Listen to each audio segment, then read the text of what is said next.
నియోజకవర్గ ప్రజలందరికీ మీ రాజశేఖర్ రెడ్డి బిడ్డ మనస్ఫూర్తిగా నమస్కరించుకుంటుంది. చేరి వచ్చిన ప్రతి అన్నకు, ప్రతి తమ్ముడికి, ప్రతి అక్కకు, ప్రతి చెల్లికి శిరస్సు వంచి చేతులు జోడించి మనస్ఫూర్తిగా నమస్కరించుకుంటున్నాం. బీజేపీ పార్టీ ఉపాధి హామీ చట్టాన్ని అమలు చేయాలని చూస్తుంది. ఇంకొక 6 నెలల్లో అది అమలు అవుతుందట.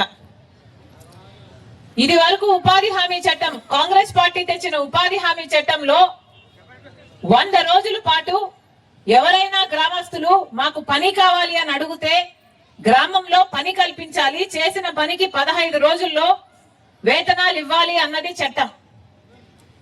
ఇది వరకు గ్రామంలో ఏదైనా పనులు అవసరమైతే ఉపాధి హామీ పని దానికి వాడుకునేవాళ్ళు.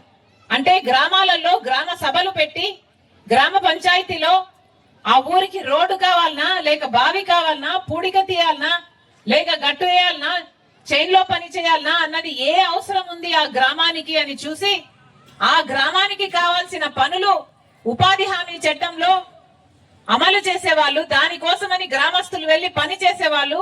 దానికి వచ్చిన కూలీతో 4 కుటుంబాలు బ్రతికేవి. గ్రామాల పనులో అభివృద్ధి ఉండదు. ఇప్పుడు బీజేపీ తెచ్చే కొత్త చట్టంలో వాళ్ళు చెప్తారట ఎక్కడికి వెళ్ళు పని చేయాలి అని. అంటే పక్కన ఒక రోడ్డు వర్క్ జరుగుతున్నా, లేకపోతే ఒక ప్రాజెక్ట్ వర్క్ జరుగుతున్నా ఆ కాంట్రాక్టర్ కిందికి వెళ్లి మీరందరూ పని చేయండి అని చెప్పే ఉద్దేశంలో ఉన్నారు బీజేపీ నాయకులు.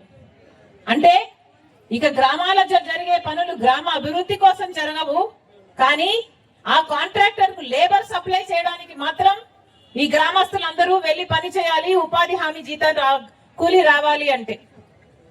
ఇలా 1 కాదు 2 కాదు ఎన్నో రకాలుగా ఉపాధి హామీ పథకాన్ని కూనీ చేయాలని చూస్తుంది బీజేపీ పార్టీ.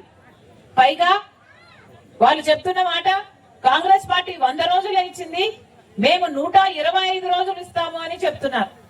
ఇది పచ్చి అబద్ధం. 100 రోజులని చెప్తున్నా కూడా ఎక్కడే గాని 100 రోజులు పని ఇచ్చిన పాపాన పోలేదు. పోయిన సంవత్సరం చూసుకున్నా కేవలం 52 రోజులు మాత్రమే పని ఇచ్చారు.